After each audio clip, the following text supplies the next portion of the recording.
Chers frères et sœurs, la catéchèse d'aujourd'hui sera consacrée à l'expérience que saint Paul fit sur le chemin de Damas et donc sur ce qu'on appelle communément sa conversion.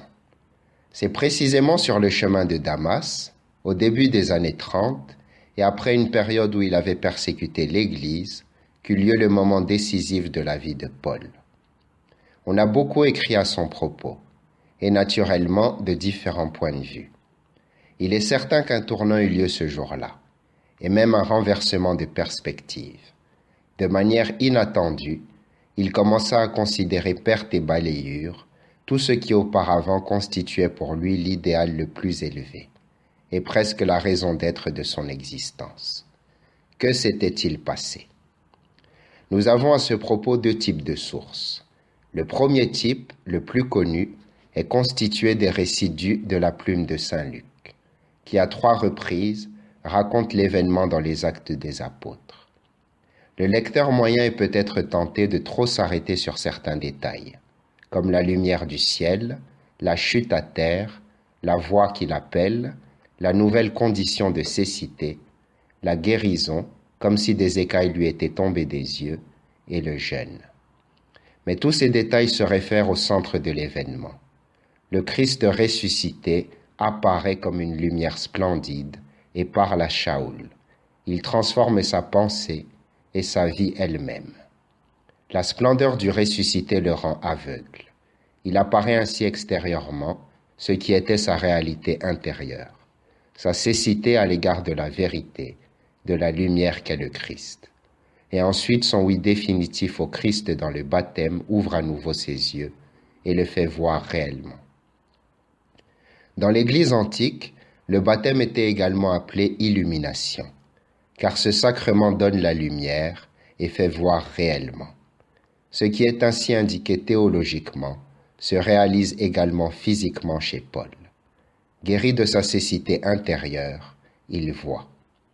Saint Paul a donc été transformé, non par une pensée, mais par un événement, par la présence irrésistible du ressuscité, de laquelle il ne pourra jamais douter par la suite, tant l'évidence de l'événement, de cette rencontre, avait été forte. Elle changea fondamentalement la vie de Paul.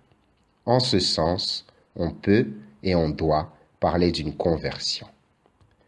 Cette rencontre est le centre du récit de saint Luc, qui a sans doute utilisé un récit qui est probablement né dans la communauté de Damas. La couleur locale donnée par la présence d'Ananie et par les noms des rues, ainsi que du propriétaire de la maison dans laquelle Paul séjourna lui laisse penser. Le deuxième type de source sur la conversion est constitué par les lettres de saint Paul lui-même. Il n'a jamais parlé en détail de cet événement. Je pense que c'est parce qu'il pouvait supposer que tous connaissent l'essentiel de cette histoire, que tous savaient que de persécuteur, il avait été transformé en apôtre fervent du Christ.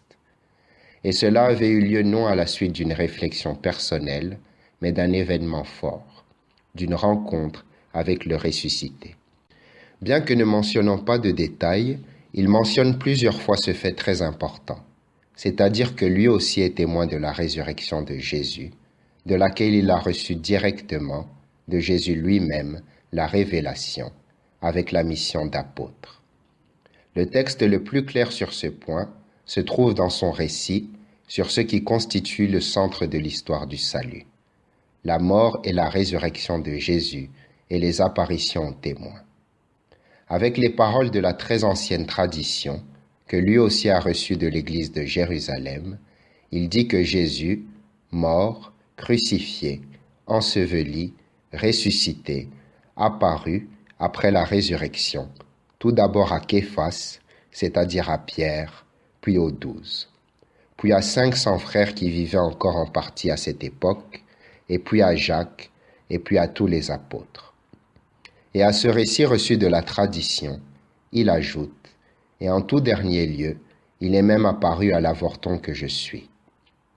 Il fait ainsi comprendre que cela est le fondement de son apostolat et de sa nouvelle vie. Il existe également d'autres textes dans lesquels la même chose apparaît. Lorsqu'il dit « Nous avons reçu par Jésus grâce et mission d'apôtre ». Et encore N'ai-je pas vu Jésus notre Seigneur?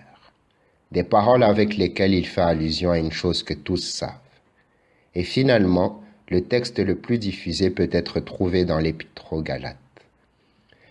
Dieu m'avait mis à part dès le sein de ma mère, dans sa grâce il m'avait appelé, et un jour, il a trouvé bon de mettre en moi la révélation de son Fils, pour que moi, je l'annonce parmi les nations païennes. Aussitôt, sans prendre l'avis de personne, sans même monter à Jérusalem pour y rencontrer ceux qui étaient les apôtres avant moi, je suis parti pour l'Arabie. De là, je suis revenu à Damas. Dans cette auto-apologie, il souligne de manière décidée qu'il est lui aussi un véritable témoin du ressuscité, qu'il a une mission reçue directement du ressuscité. Nous pouvons ainsi voir que les deux sources, les Actes des Apôtres et les Lettres de Saint Paul, convergent et s'accordent sur un point fondamental. Le ressuscité a parlé à Paul. Il l'a appelé à l'apostolat. Il a fait de lui un véritable apôtre, témoin de la résurrection, avec la charge spécifique d'annoncer l'évangile aux païens, au monde gréco-romain. Dans le même temps, Paul a appris que, malgré le caractère direct de sa relation avec le ressuscité, il doit entrer dans la communion de l'Église. Il doit se faire baptiser. Il doit vivre en harmonie avec les autres apôtres. Ce n'est que dans cette communion avec tous qu'il pourra être un véritable apôtre, ainsi qu'il l'écrit explicitement dans la première épître aux Corinthiens. Eux ou moi, voilà ce que nous prêchons, et voilà ce que nous avons cru. Il n'y a qu'une seule annonce du ressuscité, car le Christ est un. Comme on peut le voir dans tous ces passages, Paul n'interprète jamais ce moment comme un fait de conversion. Pourquoi? Il y a beaucoup d'hypothèses, mais selon moi, le motif était tout à fait évident. Ce tournant dans sa vie, cette transformation de tout son être, ne fut pas le fruit d'un processus psychologique, d'une maturation ou d'une évolution intellectuelle et morale, mais il vint de l'extérieur. Ce ne fut pas le fruit de sa pensée, mais de la rencontre avec Jésus-Christ. En ce sens, ce ne fut pas simplement une conversion, une maturation de son moi, mais ce fut une mort et une résurrection pour lui-même. Il mourut à sa vie et naquit à une autre vie nouvelle avec le Christ ressuscité. D'aucune autre manière on ne peut expliquer ce renouveau de Paul. Toutes les analyses psychologiques ne peuvent pas éclairer et résoudre le problème. Seul l'événement, la rencontre forte avec le Christ, est la clé pour comprendre ce qui était arrivé. Mort et résurrection, renouveau de la part de celui qui s'était montré et avait parlé avec lui. En ce sens plus profond, nous pouvons et nous devons parler de conversion. Cette rencontre est un réel renouveau qui a changé tous ses paramètres. Maintenant, il peut dire que ce qui auparavant était pour lui essentiel et fondamental est devenu pour lui balayure. Ce n'est plus un gain, mais une perte, parce que désormais, seul compte la vie dans le Christ. Nous ne devons toutefois pas penser que Paul ait été ainsi enfermé dans un événement aveugle. Le contraire est vrai, parce que le Christ ressuscité est la lumière de la vérité, la lumière de Dieu lui-même. Cela a élargi son cœur et l'a ouvert à tous. En cet instant, il n'a pas perdu ce qu'il y avait de bon et de vrai dans sa vie, dans son héritage, mais il a compris de manière nouvelle la sagesse, la vérité, la profondeur de la loi et des prophètes, et il se les réappropriait de manière nouvelle. Dans le même temps, sa raison s'est ouverte à la sagesse des païens. S'étant ouvert au Christ de tout son cœur, il est devenu capable d'un large dialogue avec tous. Il est devenu capable de se faire tout pour tous. Ce n'est qu'ainsi qu'il pouvait réellement devenir l'apôtre des païens. Si l'on en revient à présent à nous-mêmes, nous nous demandons, qu'est-ce que tout cela veut dire pour nous? Cela veut dire que pour nous aussi, le christianisme n'est pas une nouvelle philosophie ou une nouvelle morale. Nous ne sommes chrétiens que si nous rencontrons le Christ. Assurément, il ne se montre pas à nous de manière irrésistible, lumineuse, comme il l'a fait avec Paul pour en faire l'apôtre de toutes les nations. Mais nous aussi nous pouvons rencontrer le Christ.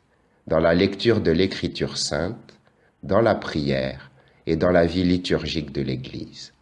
Nous pouvons toucher le cœur du Christ et sentir qu'il touche le nôtre.